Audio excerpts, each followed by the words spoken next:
आज हम पढ़ेंगे कक्षा 10 हिंदी कोर्स बी की पाठ्य पुस्तक स्पर्श से एक कविता मनुष्यता, जिसके रचयिता हैं राष्ट्रकवि मैथिली शरण गुप्त जी। विचार लो कि मर्त्य हो न मृत्यु से डरो कभी, मरो परंतु यूं मरो कि याद जो करें सभी। हुई न यूं सुमृत्यु तो वृथा मरे वृथा जिए, मरा नहीं वही कि जो जिया न आप के लिए। वही पशु प्रवृत्ति है कि आप ही चरे, वही मनुष्य है कि जो मनुष्य के लिए मरे। कवि मनुष्य को संबोधित करते हुए कहते हैं कि मानव जीवन मरणशील है, अर्थात उसकी मृत्यु निश्चित है, और जो होना निश्चित है उससे डर कैसा। परंतु हमारी मृत्यु ऐसी होनी चाहिए कि हमारे मरने के बाद भी हमें सब याद करें। मरने के पश्चात अगर कोई हमारी याद में आंसू ना बहाए तो हमारा जीना और मरना दोनों बेकार हैं। हमारी मृत्यु भी ऐसी होनी चाहिए जो किसी के काम आए। जो लोग वास्तव में अपना जीवन दूसरों की भलाई में नहीं लगाते हैं, केवल अपने लिए मरते हैं, जीते हैं, वे वास्तव में पशु समान होते हैं, क्योंकि पशु केवल अपने हित की ही सोचते हैं। अगर आप मनुष्य हैं तो मनुष्य के कर्तव्य का भी ध्यान रखें। वास्तव में सही मायने में मनुष्य वही है जो दूसरों के लिए जिए। उसी उदार की कथा सरस्वती बखानती, उसी उदार से धरा कृतार्थ भाव मानती। उसी उदार की सदा सजीव कीर्ति कूजती, तथा उसी उदार को समस्त सृष्टि पूजती। अखंड आत्म भाव जो असीम विश्व में भरे, वही मनुष्य है कि जो मनुष्य के लिए मरे। कवि कहते हैं कि जो लोग दूसरों की भलाई करते हैं, ज्ञान की देवी भी उन्हीं लोगों का गान करती है। ऐसे उदार मना लोगों को पैदा करके धरती भी गर्व की अनुभूति करती है। ऐसे महान व्यक्ति जिन्होंने अपना जीवन दूसरों के लिए समर्पित किया है, उनकी सर्वत्र पूजा होती है। जो मनुष्य संपूर्ण सृष्टि को अपना मानते हैं और अपना जीवन दूसरों के कल्याण में लगाते हैं, अपनेपन का भाव बनाए रखते हैं, उसी को मनुष्य कहलाने का अधिकार है। वास्तव में मनुष्य वही है जो दूसरों की भलाई करते हुए जीवन बिताता है। क्षुधार्त रंति देव ने दिया करस्त थाल भी, तथा दधीचि ने दिया परार्थ अस्थि जाल भी। उशिनर क्षितिश ने स्वमास दान भी किया, सहर्ष वीर कर्ण ने शरीर चर्म भी दिया। अनित्य देह के लिए अनादि जीव क्या डरे, वही मनुष्य है कि जो मनुष्य के लिए मरे। भारत का इतिहास ऐसे दानवीरों से भरा पड़ा है जिन्होंने मानवता की भलाई के लिए धन तो धन, तन भी अर्पित कर दिया था। ऐसे दानवीरों का उल्लेख करते हुए कवि कहते हैं कि राजा रंतिदेव, जो 30 दिन के उपवास के बाद खाना खाने बैठे ही थे कि उनके द्वार पर एक भूखा व्यक्ति और एक कुत्ता आ गया। रंतिदेव ने अपने हाथ की थाली का खाना सहर्ष ही उन दोनों को दे दिया। ऋषि दधीचि ने असुरों के विनाश के लिए अपनी हड्डियां इंद्र को दान में दे दी। राजा उशिनर ने कबूतर की रक्षा के लिए अपने शरीर से मांस दे दिया था। कर्ण ने अपने प्राणों की परवाह न करते हुए अपना रक्षा कवच और कुंडल दान में दे दिए थे। कवि मनुष्य से कहते हैं कि जब हम सभी जानते हैं कि हमारा शरीर नश्वर है, तो उसके प्रति हम मोह क्यों रखें। हमें इस जीवन को दूसरों की भलाई में लगा देना चाहिए। यही वास्तव में मनुष्यता है, और जो ऐसा करते हैं वही मनुष्य कहलाने के अधिकारी हैं। सहानुभूति चाहिए महाविभूति है वही, वशीकृता सदैव है बनी हुई स्वयं वही। विरुद्धवाद बुद्ध का दया प्रवाह में बहा, विनीत लोक वर्ग क्या न सामने झुका रहा। आह वही उदार है परोपकार जो करे, वही मनुष्य है कि जो मनुष्य के लिए मरे। मनुष्य की सबसे बड़ी पूंजी यही है कि उसके दिल में दूसरों के प्रति सहानुभूति व प्यार होना चाहिए। ऐसे लोग ही सबके प्रिय बन जाते हैं और दुनिया उनके वश में हो जाती है। महात्मा बुद्ध ने जब अपने ज्ञानोपदेश से समाज की बुराइयों को दूर करने का प्रयास किया तो लोगों ने उनका खूब विरोध किया, किंतु बुद्ध लगातार मानवता की भलाई के लिए कार्य करते रहे, और वही लोग जो उनका विरोध कर रहे थे उनके अनुयायी बन गए। इतना ही नहीं, सारी दुनिया उनके सामने झुकी। इस प्रकार विरोध दया प्रवाह में बह गया। पूरा संसार ऐसे महान लोगों के आगे नतमस्तक हो जाता है। वास्तव में वही महान है जो अपने जीवन को दूसरों के लिए समर्पित करते हैं। सच्चा मनुष्य वही है जो दूसरे मनुष्यों के लिए अपने प्राणों की आहुति दे। रहो न भूल के कभी मदांध तुच्छ वित्त में, सनाथ जान आपको करो न गर्व चित्त में। अनाथ कौन है यहाँ त्रिलोकनाथ साथ हैं, दयालु दीन बंधु के बड़े विशाल हाथ हैं। अतीव भाग्यहीन है अधीर भाव जो करे, वही मनुष्य है कि जो मनुष्य के लिए मरे।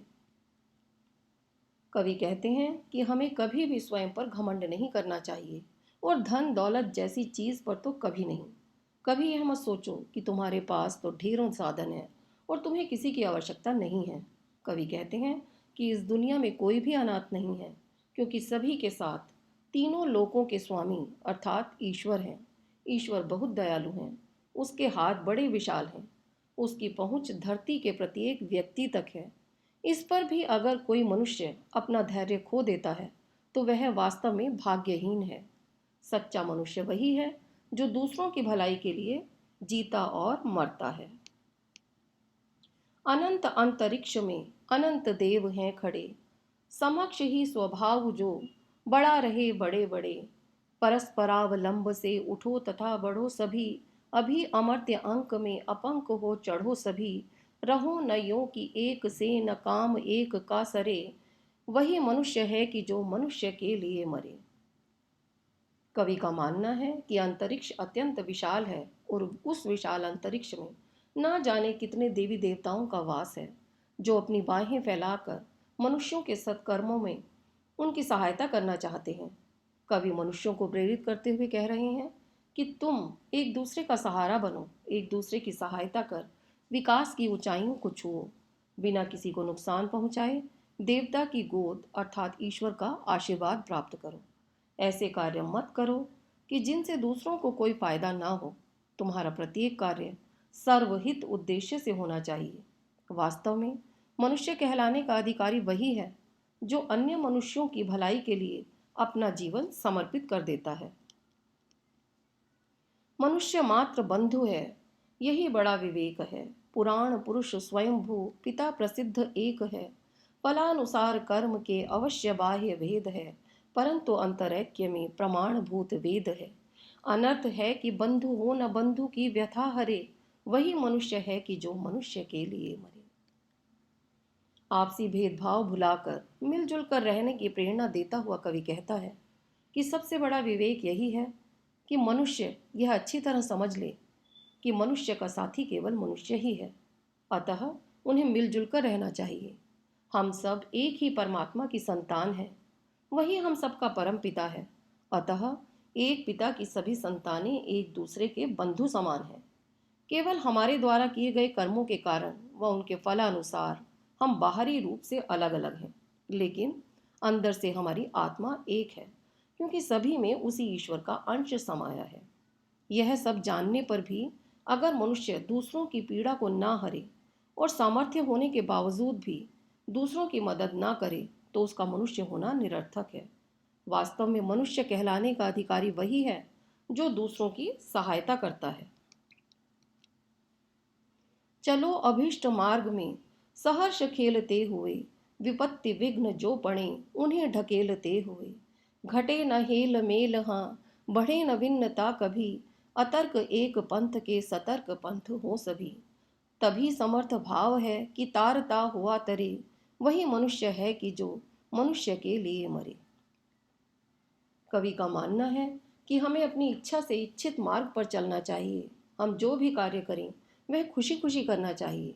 अगर उस मार्ग में कठिनाई या समस्याएं आएं तब भी हमें बढ़ते रहना चाहिए। हमें ध्यान रखना चाहिए कि हमारी पारस्परिक एकता कम न हो और आपस की भिन्नता अर्थात भेदभाव बढ़े नहीं।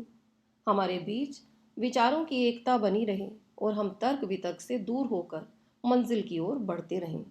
हमारा मनुष्य होना तभी सार्थक होगा जब हम अपने लक्ष्य तक सतर्कता पूर्वक चलते हुए अपने लक्ष्य को प्राप्त करें और उससे दूसरों का कल्याण करें।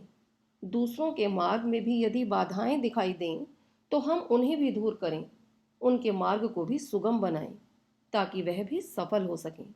वास्तव में सच्चा मनुष्य वही है जो दूसरों की भलाई के लिए जीता और मरता है।